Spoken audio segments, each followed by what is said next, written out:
So,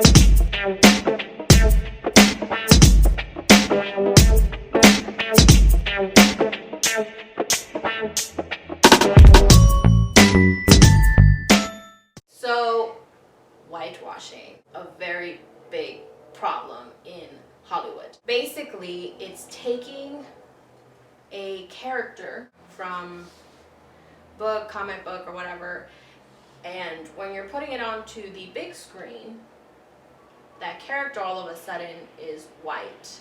We saw it with Gods of Egypt, The Hunger Games. Most recently, we're seeing it with Doctor Strange. That whole news, the trailer came out a few weeks ago, and it prompted the conversation started by Nerds of Color. The Nerds of Color founder, Keith Chow. Ellen O, she's a YA author, and she's campaigning for diversity in young children's book. And Margaret Cho, she's a comedian. It was started on Twitter, and it became this huge hashtag. It was hashtag whitewashed out, and they had a lot of good points concerning the issue of characters of color being portrayed by white people because that's what's marketable.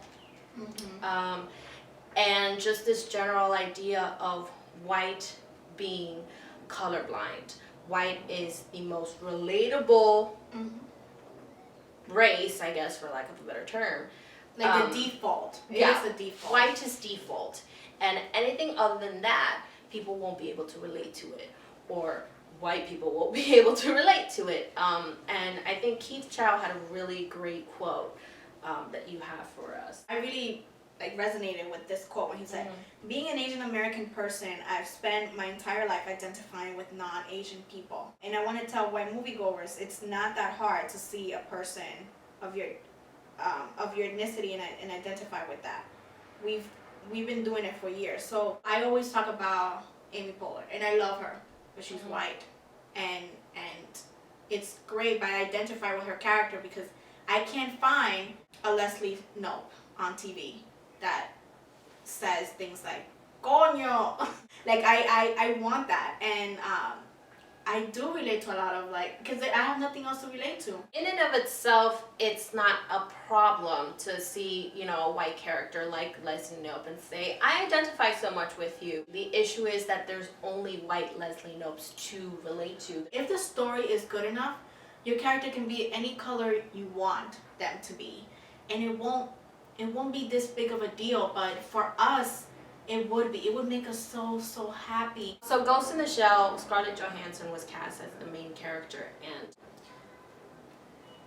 she's a fantastic actress. Just like she's great. She's great, but this is the whole thing. The whole issue with the whitewashing. This is work. This is art. This is a project that represents Asian characters, and it's like, why does it have to be a white woman in the role? The director in this article that we're gonna link down below said something about well, with this budget, I can't just say, well, I'm just casting so and so, and they're from so and so, and it's just like, if you do, let's just see what happens. Like, why don't you try it once? Let's talk about Star Wars: The Force Awakens. Yes. That was it had a following. I understand that. Daisy Ridley and John Boyega.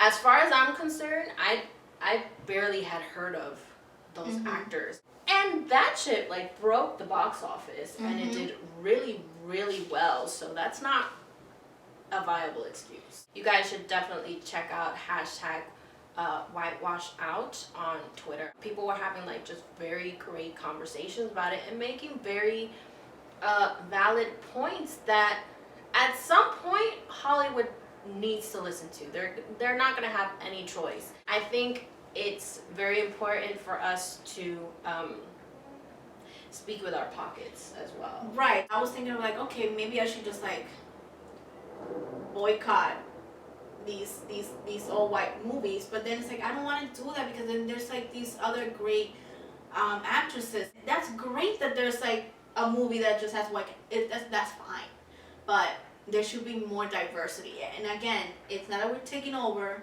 it's balancing our diet. I mean, at some point, we're just gonna stop going and people will get the picture. But I'm glad that these conversations are being had and attention is being brought to it. We'll keep coming back to it and keep adding to that conversation until things change. More people of color in front and in back of the camera. We need it. Yeah, that's a whole other thing too.